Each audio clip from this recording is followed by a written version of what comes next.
Salam dalam kasih Kristus. Berharap kita semua berada dalam keadaan sehat dan baik adanya. Kita tetap bersyukur apapun yang kita hadapi di tengah-tengah pergumulan yang tidak mudah ini.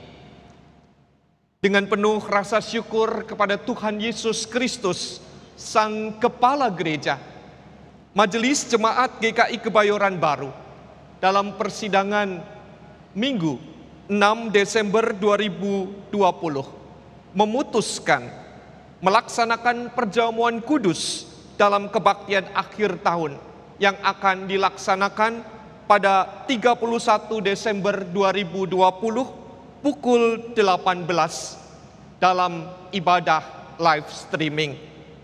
Satu keputusan yang tidak mudah karena banyak pertimbangan yang perlu kita sikapi bersama.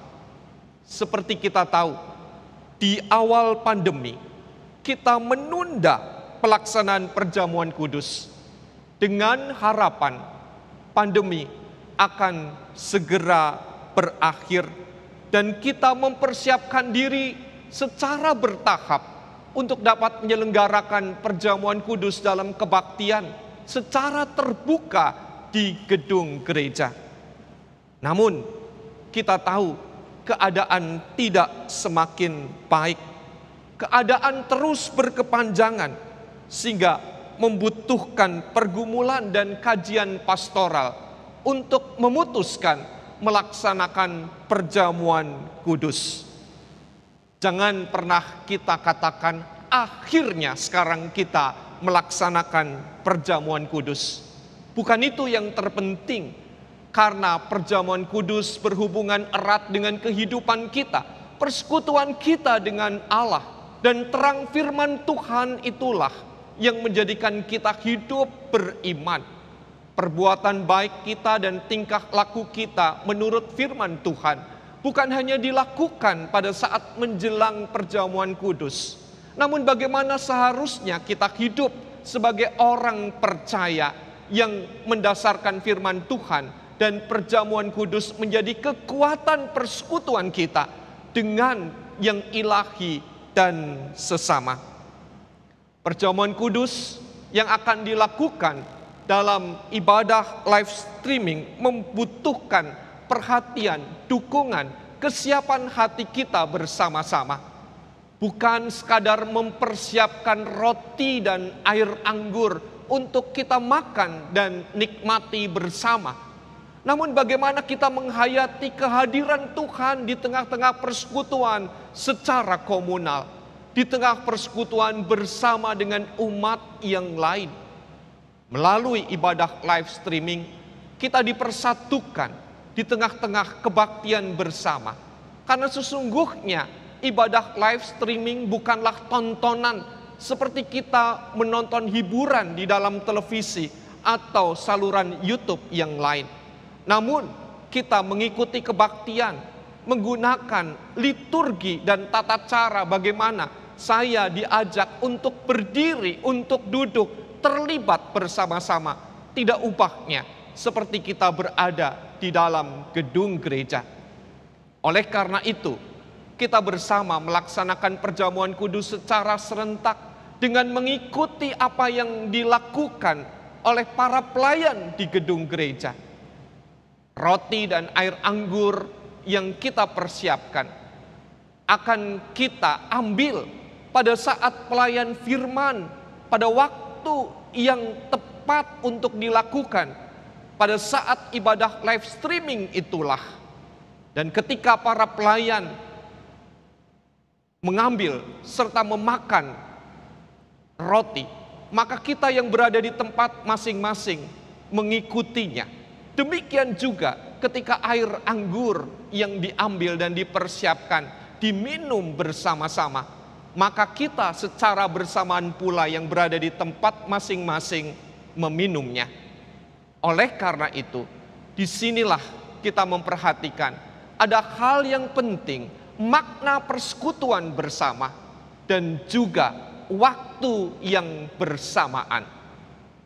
Di luar semuanya itu, apabila ibadah live streaming telah berlangsung, tidak ada artinya makna perjamuan kudus yang dilakukan bila kita makan roti dan minum air anggur di luar ibadah live streaming yang dilangsungkan itu.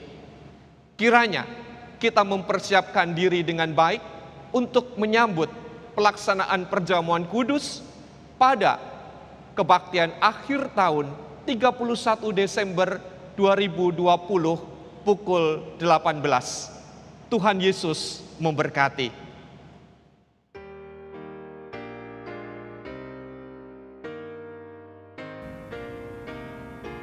Jemaat yang dikasihi oleh Tuhan, untuk menyambut perjamuan kudus pada ibadah akhir tahun tanggal 31 Desember 2020 pukul 18 mendatang, ada beberapa hal yang perlu kita perhatikan dan persiapkan bersama.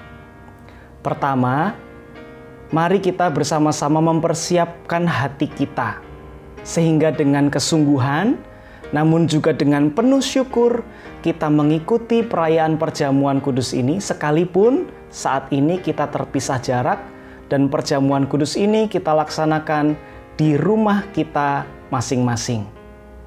Yang kedua, mari kita bersama-sama mempersiapkan elemen-elemen perjamuan kudus yang ada. Tubuh Kristus kerap digambarkan dan disimbolkan dengan roti. Maka saudara bisa mempersiapkan roti tawar yang saudara potong-potong seperti potongan yang umumnya saudara jumpai dalam perjamuan di gedung gereja.